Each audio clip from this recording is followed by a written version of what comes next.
बिस्मिल्लाहिर्रहमानिर्रहीम, अस्सलाम वालेकुम। मैं असदुल्ला ख़ान हूँ। कल उस्मान डार का इंटरव्यू कामरान शाहिद के शो में दुनिया टीवी पर नशर हुआ और कल ही से ये खबरें चल रही थी कि सदाकत अब्बासी का भी इंटरव्यू आ रहा है और फ़र्रुख हबीब भी इस तरह का कोई बयान उनका भी सामने आ सकता है।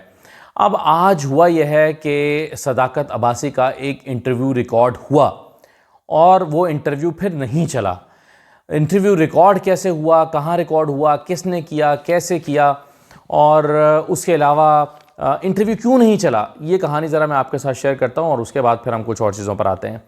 देखिए, सदाकत अब्बासी साहब को हाई सिक्योरिटी के साथ डॉन टीवी लाया गया और डॉन में आदिल शाहजेब ने उनका नहायत राजदारी के साथ एक इंटरव्यू रिकॉर्ड किया। यानी इंटरव्यू रिकॉर्ड करने से पहले उन्होंने किसी चैनल में किसी इंतज़ामिया को नहीं बताया कि वो सदाकत अब्बासी का एक इंटरव्यू करने जा रहे हैं, बल्कि रूटीन में उन्होंने अपना एक प्रोग्राम की रिकॉर्डिंग ज़ाहिर की और ये इंटरव्यू रिकॉर्ड किया। अब जब ये इंटरव्यू रिकॉर्ड हो रहा था तो 15 मिनट की गुफ्तगू हुई, जिसमें मुबैना तौर पर सदाकत अब्बासी ने बताया यह गया है कि सदाकत अब्बासी काफ़ी अनकम्फर्टेबल थे, बहुत अपसेट थे और बहरहाल उन्होंने कुछ उसी नौयत की बातें की जिस नौयत की बातें कल उस्मान डार साहब ने की। और उसी नौयत की बातें जब उन्होंने रिकॉर्ड की तो इंटरव्यू आप जानते हैं कि 1 घंटे का होता है, लेकिन उसमें कंटेंट तकरीबन 40 मिनट का होता है। लेकिन 15 मिनट के बाद सदाकत अब्बासी साहब ने कहा कि बस ठीक है, जो बातें आप मुझसे रिकॉर्ड करना चाहते थे वो रिकॉर्ड हो गई हैं, अब मैं इससे ज़्यादा कुछ नहीं कहना चाहता, बस इंटरव्यू यहाँ ख़त्म करें। तो इसरार हुआ कि नहीं जनाब, इंटरव्यू तो पूरा देना पड़ेगा और इंटरव्यू तो पूरा होता है। तो सदाकत अब्बासी चूँकि बहुत अनकम्फर्टेबल थे, उन्होंने कहा कि जी मैं इसमें मजीद जो मैंने कहना था कह दिया, अब आप इसको मजीद क्यों खींचना चाहते हैं।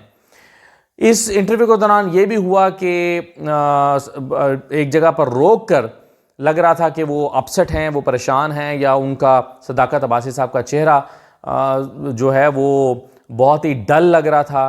तो उस वक्त उनका इंटरव्यू रुकवा कर दोबारा मेकअप किया गया और उनको थोड़ा सा फेस को फ्रेश किया गया, ताकि वो ऐसा लगे कि वो किसी दबाव या परेशानी में इंटरव्यू नहीं दे रहे, बल्कि उन्होंने गौर व खोज करने के बाद एक फ़ैसला किया कि हाँ, तहरीक इंसाफ एक दहशतगर्द जमात और इमरान खान के कहने पर 9 मई के वाक़यात हुए थे। तो उनका मेकअप वगैरह करके उनको दोबारा से थोड़ा बेहतर किया गया और फिर ये इंटरव्यू रिकॉर्ड हुआ।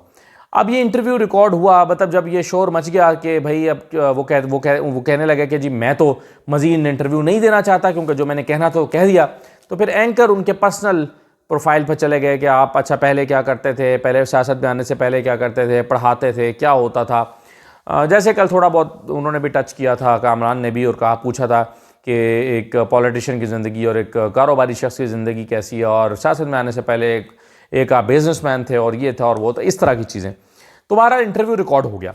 लेकिन जब इंटरव्यू रिकॉर्ड हो गया और चैनल इंतज़ामिया को पता चला कि इंटरव्यू इस तरह से रिकॉर्ड हुआ है, तो उसमें जो चैनल के अहम ओहदेदारान हैं, अहम ओहदों पर बैठे हुए लोग, जिसमें एडिटोरियल बोर्ड के लोग हैं, जिसमें प्रोग्रामिंग हेड और न्यूज़ हेड्स हैं, उन्होंने इस पर अपना एहतजाज रिकॉर्ड किया और उन्होंने कहा कि इस तरह से अगर ये इंटरव्यू ऑन एयर जाएगा तो फिर हम अपने इस्तीफ़े पेश कर देंगे, हम इस इदारे में काम नहीं करेंगे। तो कुछ 4-5 बड़े अफसरों ने, जो कि डॉन से ताल्लुक़ रखते हैं, सीनियर पोस्ट पर हैं, उन्होंने चैनल के साथ मज़ीद काम करने से इनकार कर दिया और उन्होंने कहा कि ये कोई जर्नलिज़म नहीं है कि इस तरह से प्लांटेड इंटरव्यूज़ किए जाएँ, और अगर प्लांटेड इंटरव्यूज़ ही चलाने हैं तो फिर हम इतने क्रेडिबल इदारे के साथ काम करना मुनासिब नहीं समझते। चैनल इंतज़ामिया ने अपने जो ये ऑफिसर्स थे, अफसरान थे, एडिटोरियल बोर्ड और अहम ओहदों पर बैठे हुए लोग, बड़े जर्नलिस्ट, उनका ये दबाव कबूल किया और वो इंटरव्यू आज नशर नहीं हुआ। तो ये एक बहुत ही इम्पॉर्टेंट डेवलपमेंट है। यानी डॉन चैनल ने बाकायदा तौर पर ये दबाव महसूस किया और समझा कि अगर इस तरह का कोई प्लांटेड इंटरव्यू चलेगा तो इससे हमारी साख मुतासिर होगी, इदारे का नाम मुतासिर होगा, इदारे की साख मुतासिर होगी। उनका ख्याल था कि अगर इस तरह से हिरासत में ना होते सदाकत अब्बासी, क्योंकि सदाकत अब्बासी तो हिरासत में थे और आज जब उनका ये इंटरव्यू चलना था तो आज ही उनकी ज़मानत भी हो गई थी। यानी कैसे इत्तफाक की बात है कि वो पहले से मतलूब थे, उन पर FIRs थी, उन्हीं FIRs पे वो पकड़े गए थे, लेकिन आज चूँकि जब उनकी रिहाई अमल में आनी थी तो वो आज ही उनकी ज़मानत भी मंजूर हो गई थी। तो ये इंटरव्यू चलता, उसके बाद वो ही वुड बी एक फ्री मैन होते और वो घर चले जाते। तो बहरहाल वो इंटरव्यू जो है वो ऑनर नहीं जा सका। चैनल इंतज़ामिया का और एडिटोरियल बोर्ड में शामिल जो जर्नलिस्ट हैं उनका ये ख्याल था कि अगर ये हिरासत में ना होते और एक आम आदमी होते और आकर अपनी, बेशक यही कहते कि तहरीक इंसाफ ने ये सब कुछ किया तो एक अलग बात थी, लेकिन अगर वो ज़ेर हिरासत हैं और हिरासत से उनको सीधा यहाँ पर लाया जा रहा है इंटरव्यू कराने के लिए, तो ये एक प्लांटेड इंटरव्यू है और ये एक जर्नलिज्म के किसी भी स्टैंडर्ड पे पूरा नहीं उतरता, इसलिए हम इस इदारे के साथ फिर वाबस्ता नहीं रहेंगे। तो इस दबाव के आने के बाद चैनल इंतज़ामिया ने उस इंटरव्यू को नशर नहीं किया। अब शुनीद यह है कि सदाकत अब्बासी का इंटरव्यू किसी और चैनल पर नशर किया जाएगा। ज़्यादा इम्कान यह है कि हम TV पर उनका प्रोग्राम रिकॉर्ड होगा और हम TV के ऊपर शायद कल ये प्रोग्राम नशर कर दिया जाए। कुछ और लोग भी ज़ेर गौर लाए गए हैं, मसलन पब्लिक TV के एक एंकर हैं अदनान हैदर, उनसे भी अप्रोच किया गया कि ये इंटरव्यू करें, लेकिन उन्होंने ये इंटरव्यू करने से इनकार कर दिया कि वो ये इंटरव्यू नहीं करेंगे।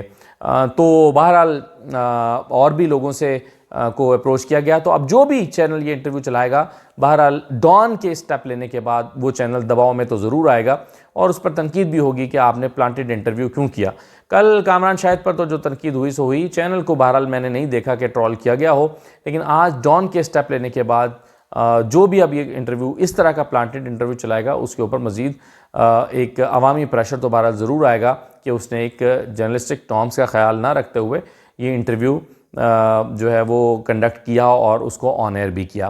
तो बहरहाल ये एक परेशानी की बात है। कल जो कुछ हुआ उस्मान डार का इंटरव्यू जिस अंदाज़ में कामरान शाहिद ने किया, उस इंटरव्यू पर आज उनसे अजमल जामी ने अपने प्रोग्राम में बुलाया था, शामी साहब के प्रोग्राम में, तो और अजमल जामी के प्रोग्राम में, तो जामी ने सवाल किया कि भाई एक ऐसा शख्स आपके घर पे अचानक नमूदार कैसे हो गया, जब वज़ीर दाखिला सिंध ने कुछ अर्सा पहले समर अब्बास के प्रोग्राम में ये इंकशाफ किया था और कहा था कि वो हमारी कस्टडी में हैं, हुकूमत ने उनको गिरफ़्तार कर लिया है, तो वो कब कोर्ट में प्रेजेंट हुए, कब उनको अदालत में 24 घंटे के अंदर प्रेजेंट किया गया, वो अचानक आपके घर कैसे आ गए।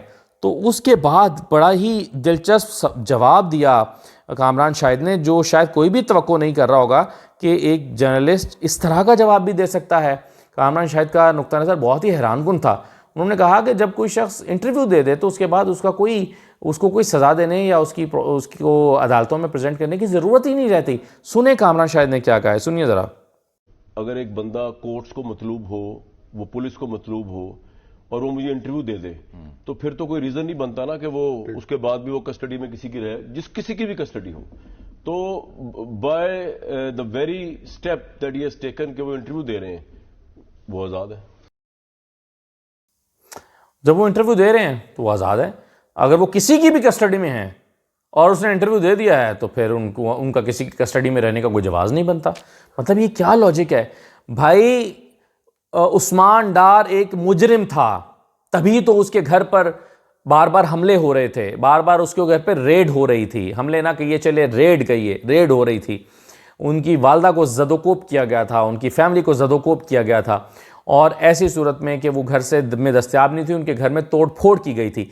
आखिर वो उन्होंने कोई जुर्म किया था तो उनके घर पे ये रेड हो रही थी ना बार बार। तो अब अगर उसने कोई जुर्म किया था और उसने एक टीवी पे इंटरव्यू दे दिया है तो क्या उसकी सारी खताएं माफ़ हो जाती हैं? यानी एज अ पाकिस्तानी मेरे लिए सबसे बड़ा कंसर्न ये है कि देखिए 9 मई का वाक़या तो हुआ था, 9 मई के वाक़यात में बहरहाल जलाओ घेराव भी हुआ था, उसमें कुछ लोगों के घरों में कुछ लोग दाखिल भी हुए थे। अब उसका कोई ना कोई तो मुजरिम ज़रूर एग्जिस्ट करता है ना, चाहे वो तहरीक इंसाफ से हो, चाहे वो किराए का लाया गया हो, चाहे वो इमरान खान से मुतासिर हो, चाहे उसने अपने तौर पर किया हो, चाहे इमरान खान के कहने पर किया हो या किसी के उकसाने पर किया हो, कुछ भी हो, चंद लोग तो होंगे ना मुजरिम इसके। मेरे लिए सबसे बड़ा कंसर्न ये है कि ये तमाम मुजरिम जो हैं ये एक एक करके अपनी एक प्रेस कॉन्फ्रेंस या एक इंटरव्यू के ज़रिए इनका जुर्म माफ़ कैसे हो रहा है। इनके जुर्म तो माफ़ नहीं होना चाहिए, जबकि इन्होंने मेरे मुल्क को, मेरी धरती को, मेरे जिना हाउस को नुकसान पहुंचाया है। तो इन लोगों को किसी को भी छोड़ने का राइट नहीं है सज़ा दिए बगैर। जिन लोगों ने ये काम किया है उनको सज़ा मिलनी चाहिए, ना कि एक इंटरव्यू के एवज़ उनको छोड़ दिया जाए। तो बहरहाल ये कामरान शाहिद का ये जो लॉजिक और जस्टिफिकेशन है ये बहुत ही मुज़हिका खेज़ है, बहुत ही हैरान कुन है और बहुत ही परेशान कुन है कि कैसे वो ये स्टेटमेंट दे रहे हैं। अच्छा, फरदौस शमीम नकवी उन्होंने भी एक स्टेटमेंट जारी किया है उस्मान डार के हवाले से, क्योंकि उस्मान डार ने कल कहा, उस पर रद्द-ए-अमल दिया था हमाद अज़हर ने। उन्होंने कहा कि जी ये बिल्कुल गलत कह रहे हैं, कभी मुझे और मुराद सईद को और बाकी लोगों को जिनका उन्होंने नाम लिया है कोई इमरान खान ने कभी तरगीब नहीं दी। और आज 27 साल से पीटीआई के साथ वाबस्ता फरदौस शमीम नकवी क्या कह रहे हैं, इनको भी सुन लें। पाकिस्तान तहरीक इंसाफ से मेरा 27 साल से ताल्लुक है।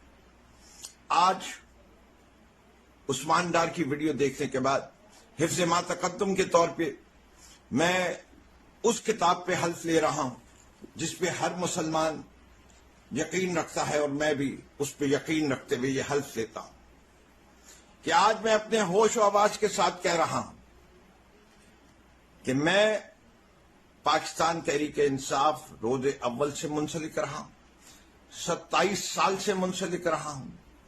मुझे मेरे कायद ने कभी तशद्दुद की सियासत का सबक नहीं दिया। हम पुरअमन सियासत करने वाले लोग हैं, पाकिस्तान से मोहब्बत करने वाले लोग हैं, पाकिस्तान की वजूद के ऊपर अपनी जान निसार करने वाले लोग हैं, और हम कभी अपने मुल्क को नीचा नहीं होंगे, सरनगू नहीं करने देंगे।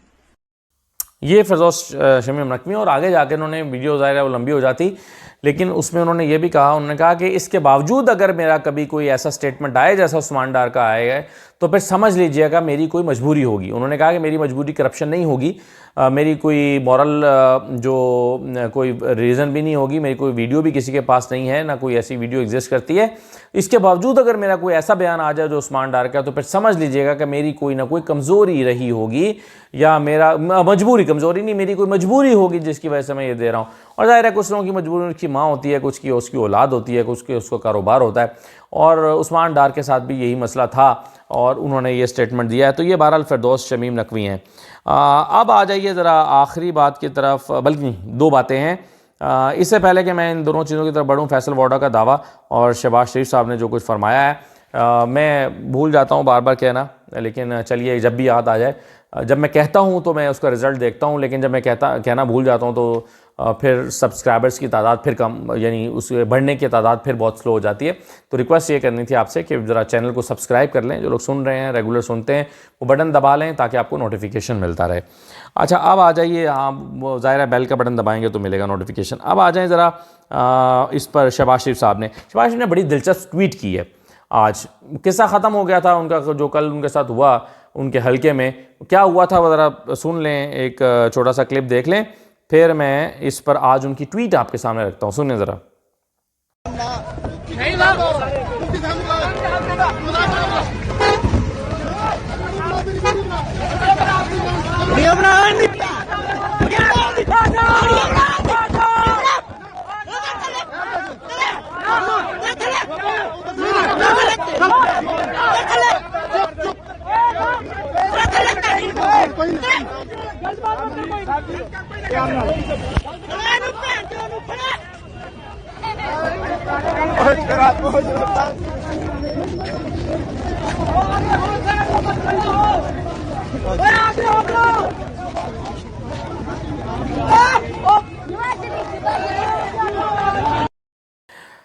एब्यूसिव लैंग्वेज के नशर होने पर मैं माज़रत चाहता हूँ, लेकिन ये लोगों का गुस्सा है जो लोगों ने उतारा है। अब आप सोचें कि ये लोग जलसों में जाके तकरीरें कैसे करेंगे, कॉर्नर मीटिंग से खिताब कैसे करेंगे, कॉर्नर मीटिंग्स कैसे करेंगे सारे लोग नून वाले।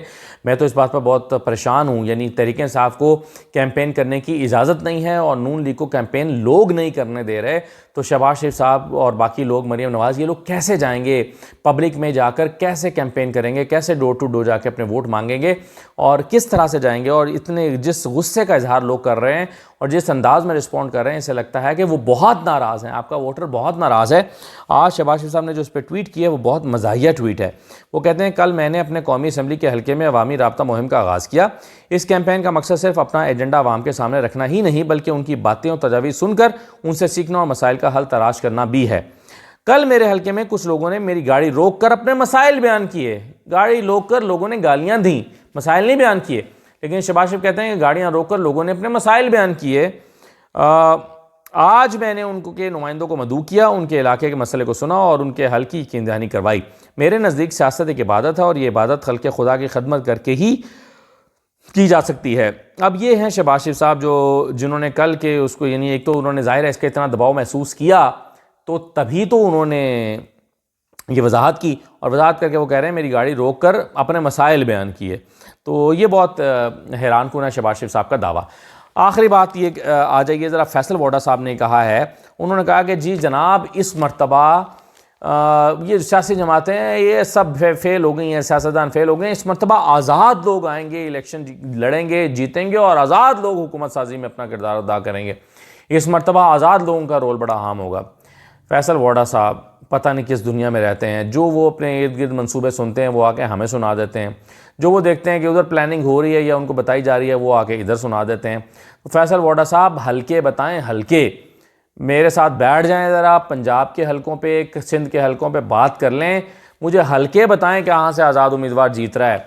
और वो ज़ाहिर है आज़ाद उम्मीदवार या तो नून से गया होगा या तहरीक इंसाफ से गया होगा। तहरीक इंसाफ से जाएगा, अगर तहरीक इंसाफ इलेक्शन लड़ रही है तो फिर तो तहरीक इंसाफ का वो उम्मीदवार होगा, नहीं होगा तो वो मुनहरिफ होगा। आज़ाद उम्मीदवार अगर नून लीग से गया होगा तो नून की छाप के साथ लड़ रहा होगा। तो आज़ाद उम्मीदवार कैसे सीट निकाल सकता है और कौन सा उम्मीदवार निकालेगा? मुझे हलकों के नाम बताएं, ये हलके।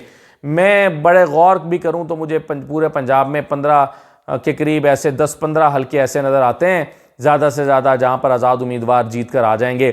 लेकिन 15 कर लीजिए, चलिए 20 कर लें, बहुत से बहुत मैं मार्जिन दूं तो 20 हलके आपको नज़र आ जाएंगे जो आज़ाद उम्मीदवार आ जाएंगे। तो 20 तो हुकूमत साजी में अपना किरदार अदा नहीं कर सकते, वो तो उतना ही किरदार अदा कर सकते हैं जितना हमेशा करते हैं। 172 में 20 की क्या हैसियत होती है? 172 जो हैं वो 172 के लिए बहरहाल किसी एक सियासी जमात को फिर भी मेजॉरिटी लेना ज़रूरी है। किसी एक सियासी जमात को 80-90 सीटें तो कम अज़ कम लेनी ही पड़ेंगी, फिर ही जाकर वो 80-90 सीटें क्या इस वक्त नून लीग निकाल सकती है? सवाल पैदा नहीं होता।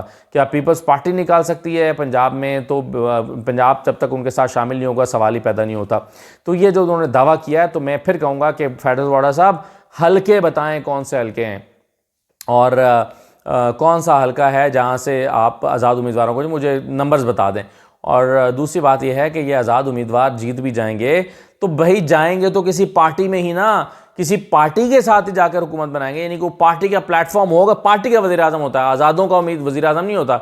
ये नहीं होगा कि 170 आज़ाद उम्मीदवार हो जाएं और 170 में से एक बंदा अपना वज़ीर आज़म चुन ले और कहे कि जी ये हमारा वज़ीर आज़म है और 170 हम लोग जो हैं इसकी कर रहे हैं। तो ये अमली तौर पर मुमकिन दिखाई नहीं देता।